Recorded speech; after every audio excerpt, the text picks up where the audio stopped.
Welcome back. Both President Trump and Democrats know that impeachment has no chance of succeeding without the support of some Senate Republicans, who so far have shown every sign of sticking by the president. One of those Senate Republicans is John Kennedy of Louisiana. He's a member of the Judiciary Committee. He was among many in his party who were a bit more sympathetic to Attorney General Bill Barr when Barr testified before the Judiciary Committee this week. And Senator Kennedy joins me now from a suburb of New Orleans, Kenner, Louisiana. Senator Kennedy, good to see you, sir. Welcome back. Thanks, Chuck. Before I get to the committee hearing, I want to get to the president's phone call with Vladimir Putin and his explanation of what happened in it and get your reaction on the other side. Let me play it for the viewers. Did you address the election meddling issues that came up in the Mueller Report with Mr. Putin today? We discussed it. He actually sort of smiled when he said something to the effect that it started off as a mountain and it ended up being a mouse. But he knew that because he knew there was no collusion. Did you ask him not to meddle? In the next election? We didn't discuss that. Really, we didn't discuss it. What kind of lost opportunity did the president have there in trying to sort of, there is a part of the Mueller report that everybody agrees with, which is that Russia had a systematic attempt to interfere in our democracy. The president is not taking that seriously with Vladimir Putin. Does that concern you? Well, I wasn't privy to the conversation, but I hope what the president did was talk to the head of Russia about interference in our elections. I mean, Russia's been doing it, and the former Soviet Union has been doing it for 60 years, but they've stepped it up, Chuck. And one of the things that's been lost in the Mueller report is how aggressive Russia was in trying to interfere with our democracy. Look, Russia is no longer the Soviet Union. Their economy is smaller than New York State. They've got good spies.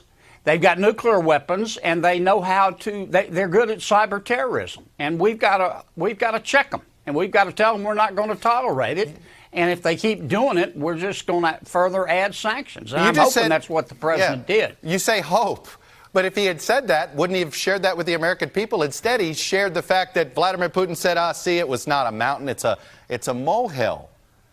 That didn't sound like a president. Well, it was a mountain. And it didn't sound like a president who told him, stop interfering in our elections. It was a mountain, and I wasn't privy to the whole conversation. You'll have to ask the president about that one. All right, let me move to the hearing itself. After the hearing, you and I talked about calling up Bob Mueller to testify. You were open to it. Senator Graham had said no. Then he sent this letter to Bob Mueller. Should this be interpreted as an invitation to Bob Mueller to come testify before your committee? Yes, and let me put this in context. I've been very supportive of the Mueller investigation. Never met the man, but by all accounts, he's a good, competent, decent man. We have his report. You can debate the rhetoric or the discussion in it, or the spin or whatever you want to call it. But the conclusion is no indictment for collusion, no indictment for conspiracy, no indictment for obstruction of justice. Now, I think many of my Democratic friends have accepted that. Some haven't. Many of my Democratic friends thought that Mueller was going to indict the president. And so the Mueller report was kind of like a hair on their biscuit. And now they don't know what to do, so they're attacking Bill Barr. And my feeling about it is it's time to move on. I understand that Washington is not the big rock candy mountain and that politics is in everybody's blood, but I think we ought to spend a little bit of our time talking about the next generation as opposed to the next election. If I could make one other point, this business of the dispute between the White House and the House is dangerous to America's institutions, because if they all go to court, they need to work it out. If they all go to court and it becomes a zero-sum game, one or two things is going to happen. Trump's going to win, and that's going to undermine Congress's oversight ability, or Congress is going to win, the House is going to win, and then all of a sudden the new standard is that the House or the Senate can ask a president or a presidential nominee anything they want to about their personal life, whether it's relevant to being president or not. So what's the compromise? I think that's a dangerous precedent. So what's the compromise? Should the White House cooperate more? Well, I think the White House and the House leadership ought to sit down and say, okay, you want this, we'll give you that. Why do you want this? I don't think the House is in completely good faith. Let me give you an example. when the Ways and Means chairman said he wanted Trump's tax returns. He said, the reason I want his returns is because it'll help me evaluate how good a job the IRS is doing in auditing. Now, give me a break, Chuck. I mean, if you believe that, you'll never own your own home. Nobody believes that. I mean, he's in total bad faith. The president doesn't have to turn over his tax returns. Would I do it if I were running for president? Yeah, but there's no law that says he has to. Let me go on to the issue of foreign interference. Should it be a crime to use stolen material if it comes from a foreign adversary of the United States? Should that be a crime? Because it's not. Basically, if you read the Mueller report, our laws are blurry on this.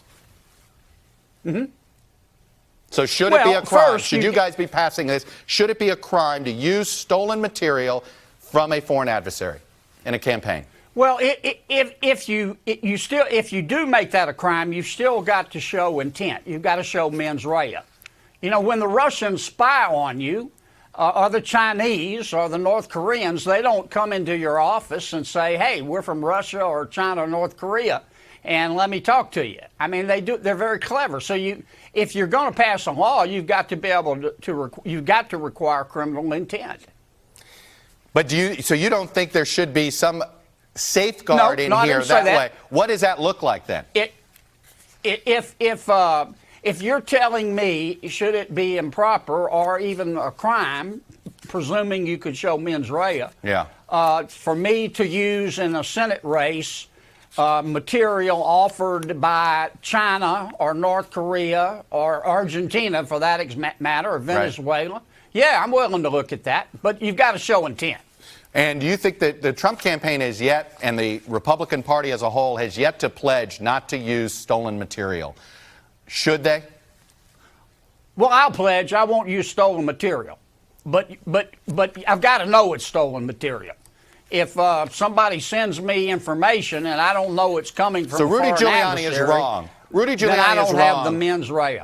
Rudy Giuliani is wrong when he says there's nothing wrong with using stolen material from the Russians. I don't know whether he's wrong or right. I don't know what the law is. You're asking me, should we have a law? Frankly, I haven't researched, Chuck. I'm not trying to dodge your question. I just don't know. But you don't ethically, should that be wrong? Well, if you're asking me, yeah. I mean, I'm not going to use stolen material from Russia or China. I don't know anybody who would. But the point is, you've got to know it's stolen. Okay. And generally, when they send you this stuff in a campaign, if Russia is, to my knowledge, Russia's never sent me anything in a campaign. But if they did, I know they're not morons. They're not jellyheads. They're not going to walk in and say, hi, I'm from Russia. I've got some information for you. And before I go, I want to ask you about North Korea. It does appear as if Kim Jong-un launched these rockets as an attempt to restart negotiations with the United States. If President Trump concedes to more negotiations based on that, is that the wrong premise to do, that Kim Jong-un, should he be punished for this first instead of rewarded with more talks? Well, I want to keep talking with Kim Jong-un. I think you think the president's being played? Respect. No. Well, I don't know. I mean, he could be. I don't know. The only person who knows that is Kim Jong-un. We can all speculate, but I would much rather have us talking with Kim Jong-un than firing missiles at each other. Now, at some point, we're going to get down to it. It's going to be, what are you going to give up and what are we going to give up? I assume the president's working on that. But in the meantime, I think those sanctions are biting, and I think they're hurting North Korea very hard. And if we can work out a trade deal with China and get China to be more cooperative, we can bring Kim to his knees.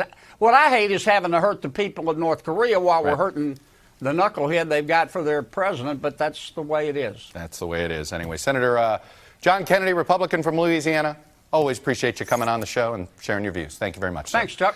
Hey, NBC News fans, thanks for checking out our YouTube channel. Subscribe by clicking on that button down here, and then click on any of the videos over here to watch the latest interviews, show highlights, and digital exclusives. Thanks for watching.